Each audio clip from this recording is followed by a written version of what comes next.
حضرت شیخ امام موقف الدین بن قدامہ فرماتے ہیں کہ ہم 561 ہجری میں بغداد شریف گئے تو ہم نے دیکھا کہ شیخ عبد القادر جیلانی ان میں سے ہیں جن کو وہاں پر علم، عمل اور حال و فتویٰ کی نویسی کی بادشاہت دی گئی ہے۔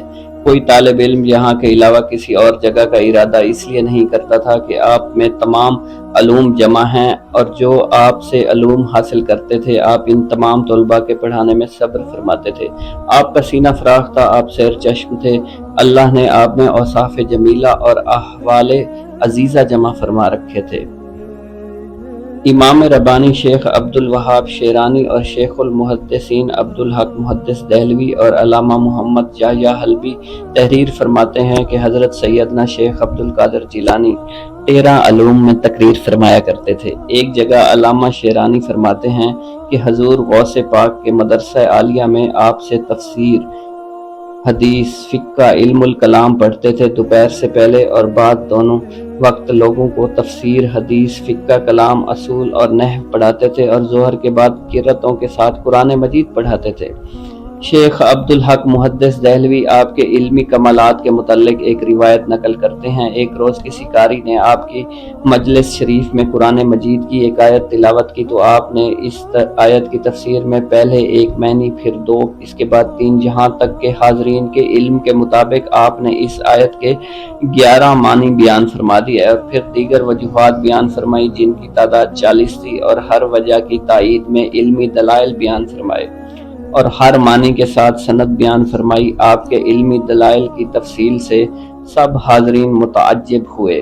حضرت ابو العباس احمد بن بغداد فرماتے ہیں، میں تمہارے والد ایک دن حضرت شیخ عبد القادر جیلانی کی مجلس میں حاضر ہوئے۔ آپ نے ایک آیت کی تفسیر میں ایک معنی بیان کیا تو میں نے تمہارے والد سے کہا، یہ معنی آپ جانتے ہیں؟ آپ کے والد نے فرمایا ہاں۔ پھر آپ نے دوسرا معنی بیان فرمایا، تمہارے والد سے پوچھا، انہوں نے فرمایا یہ بھی میں جانتا ہوں۔ پھر تیسرا، تو والد صاحب نے کہا میں جانتا ہوں۔ اسی طرح 40 معنی بیان کیے گئے جو نہایت عمدہ، عزیز تھے، سننے کے قابل تھے۔ 11 کے بعد ہر معنی کے بارے میں تمہارے والد کہتے تھے میں ان معنوں سے واقف نہیں ہوں۔ حضرت شیخ امام ابو الحسن علی فرماتے ہیں کہ میں نے حضرت سیدنا شیخ عبد القادر جیلانی اور شیخ بکاس بتو کے ساتھ حضرت سیدنا امام احمد بن حنبل کے روضہ اقدس کی زیارت کی۔ میں نے دیکھا کہ حضرت سیدنا امام احمد بن حنبل قبر سے باہر تشریف لائے اور حضور سیدی غوث پاک کو اپنے سینے سے لگا لیا اور انہیں خلعت پہنا کر ارشاد فرمایا، اے شیخ عبد القادر، بے شک میں علم شریعت، علم حقیقت، علم حال اور فعل حال میں تمہارا محتاج ہوں۔ مشکل مسئلے کا آسان جواب دے دیتے تھے۔ ایک سوال آیا کہ ایک شخص نے 3 طلاقوں کی قسم اس طور پر کھائی ہے کہ وہ اللہ عز و جل کی ایسی عبادت کرے گا کہ جس وقت وہ عبادت میں مشغول ہو تو لوگوں میں سے کوئی شخص بھی وہ عبادت نہ کر رہا ہو۔ اگر وہ ایسا نہ کر سکا تو اس کی بیوی کو 3 طلاقیں ہو جائیں گی۔ اس صورت میں کون سی عبادت کرنی چاہیے؟ اس سوال سے علماء عراق حیران اور ششدر رہ گئے۔ اس مسئلہ کو انہوں نے حضور غوث اعظم کی خدمت اقدس میں پیش کیا تو آپ نے فوراً اس کا جواب ارشاد فرمایا، وہ شخص مکہ مکرمہ چلا جائے اور طواف کی جگہ صرف اپنے لیے خالی کرائے اور تنہا 7 مرتبہ طواف کر کے اپنی قسم کو پورا کرے۔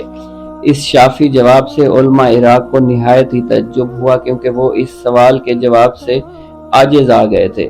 حضرت شیخ ابو عبداللہ کے والد فرماتے ہیں، میں نے حضرت سیدنا غوث اعظم کے مدرسہ میں خواب دیکھا کہ ایک بڑا وسیع مکان ہے، اس میں صحرا اور سمندر کے مشائخ موجود ہیں۔ حضرت سیدنا شیخ عبد القادر جیلانی ان کے صدر ہیں۔ ان میں سے بعض مشائخ تو وہ ہیں جن کے سر پر صرف عوامہ ہے، اور بعض وہ ہیں جن کے امامہ پر ایک ترہ ہے، اور بعض کے 2 ترے ہیں، لیکن حضور غوث پاک کے امامہ شریف پر 3 ترے یعنی مخصوص پھندے لگے ہیں۔ میں ان 3 تروں کے بارے میں متفکر تھا۔ اسی حالت میں جب میں بیدار ہوا تو آپ میرے سرہانے کھڑے تھے، ارشاد فرمانے لگے، خضر، ایک ترہ علم شریعت کی شرافت کا، اور دوسرا علم حقیقت کی شرافت کا، اور تیسرا شرف و مرتبہ کا ترہ ہے۔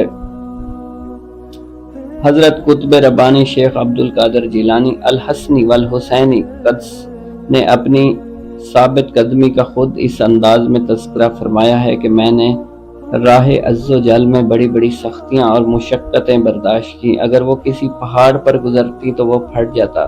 شیخ عثمان فرماتے ہیں میں نے شہنشاہ بغداد حضرت غوث پاک رحمۃ اللہ علیہ کی زبان مبارک سے سنا کہ میں شب و روز بیابانوں اور ویران جنگلوں میں رہا کرتا تھا، میرے پاس شیاطین مسلح ہو کر ہیبت ناک شکلوں میں قطار اندر قطار آتے، مجھ سے مقابلہ کرتے، مجھ پر آنکھ پھینکتے، مگر میں نے اپنے دل میں بہت زیادہ ہمت اور طاقت محسوس کرتا اور غیب سے مجھے پکارتا، اے عبد القادر اٹھو، ان کی طرف بڑھو، مقابلہ کرو، ہم تمہیں ثابت قدمی رکھیں گے اور تمہاری مدد کریں گے۔ پھر جب میں ان کی طرف بڑھتا وہ دائیں بائیں یا جدھر ان کی منہ ہوتا بھاگ پڑتے، ان سے میرے پاس صرف ایک ہی شخص آتا اور ڈراتا مجھے، کہتا یہاں سے چلے جاؤ، تو میں اسے ایک تماچا رسید کرتا تو وہ بھاگتا نظر آتا، پھر میں لا حول ولا پڑھتا تو وہ جل کر خاکستر ہو جایا کرتا۔